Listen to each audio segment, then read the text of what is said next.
So, as I always tell you guys, the pendulum swings both ways. So, my ex-best friend, she's a black woman. Her family raised me. She's Haitian. But she only dated mainly YT men and Hispanic men, but primarily YT men. And she ended up in an 11-year long-term relationship with a guy that looks like me. Blonde hair, blue-eyed, tall guy.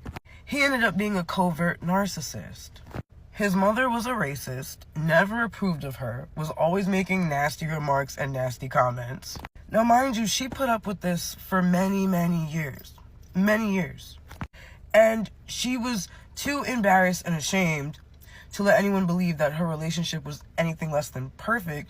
And she also had some type of complex over me where she felt like she had a better life than me and my life was just disastrous. So she never wanted to be seen in a ratchet way, like me, I guess. She didn't want to be seen as damaged or broken or like me, you know, like the women who go through trauma. She didn't want to be affiliated with that. She was too good to be a victim of abuse. There are a lot of women that will not admit that they were mistreated because it's embarrassing. And they want to feel superior to other women. Well, men never treat me like that. Sorry, that's just you, sis. That's what a lot of them will say. A lot of them will hide the fact that they were once a victim because they don't want to appear weak. They don't want to appear vulnerable. But behind closed doors, this relationship of her and her YT man was really bad. He threatened to unalive her mother. He was secretly addicted to opiates, heroin, and fentanyl. He was using her. He didn't know how to drive. He was using her for her money, using her for a phone line, using her for her car, using her to literally take care of him. His mother got her daughters and nieces to jump her one day to the point they broke her nose, broke her glasses, and broke her car windshield, and they were calling her the N-word with the hard ER. This is all in New York. This is Staten Island. So she's from Brooklyn.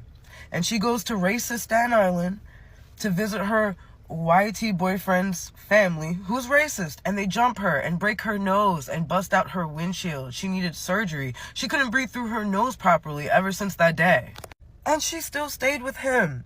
When she had uterine fibroid surgery, he left her and abandoned her. I was there for her. The other people who love her and care about her were there for her. He wasn't. Of course, he cheated so many times with ugly, overweight, old women too. Like, my ex-best friend is beautiful, gorgeous, like a model.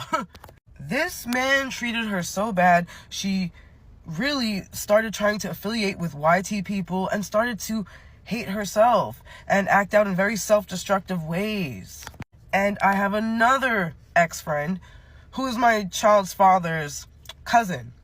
And unlike my child's father, she only dates YT men. She's from upstate New York. She's educated. She probably already got her doctorate by now, for all I know. But last time I spoke with her, which was like 7 years ago, she was in the process of getting her doctorate. So she probably has it. She's probably a doctor right now. And she said because of the area she's in, upstate New York, there's not a lot of educated black men, and she feels like the options of black men are not good to choose from, and she feels like they don't like her, or she just doesn't have good experiences with black men. But let me tell you, all of her experiences with YT men have not been good either. And she only dates YT men, primarily dates YT men. And stories for days of their family being racist, of the YT man treating her like a fetish or something to hide or something he was ashamed of. Knowing his friends and family don't really approve of you, the passive-aggressive microaggressions. So don't let anyone on here try to sell you some fairy tale or fool you.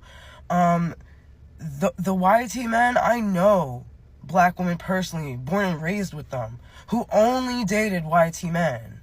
And they had horrible experiences. Horrible things.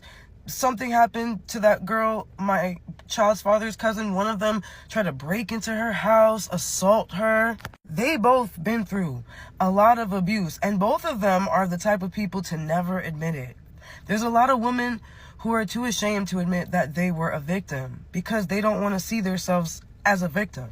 But I want you to know you're not a victim. You're a survivor. And your authenticity and transparency can really help a lot of women. And you're not seen as less than just because you were abused or just because you picked wrong. You didn't pick wrong. That's what I'm trying to teach you guys.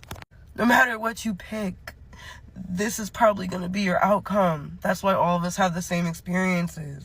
And it's natural for us women to beat ourselves up and say, oh, well, let's try another race of men, or it has to be us, or maybe it's me. I need to choose better, because women love taking accountability even when they don't need to. Women are so used to taking the fall for men. Women are so used to being the scapegoat. Women are so used to being Jesus Christ dying on the cross for men's sins, that women literally will take accountability for shit that they didn't do. That's how deep this gaslighting goes. Especially when you have all these men in the comments saying, choose better, pick better, that's your fault. We live in a society of victim blaming that shames victims. I obviously understand why you don't want to be affiliated with that. But we gotta stop lying, ladies. We gotta stop lying.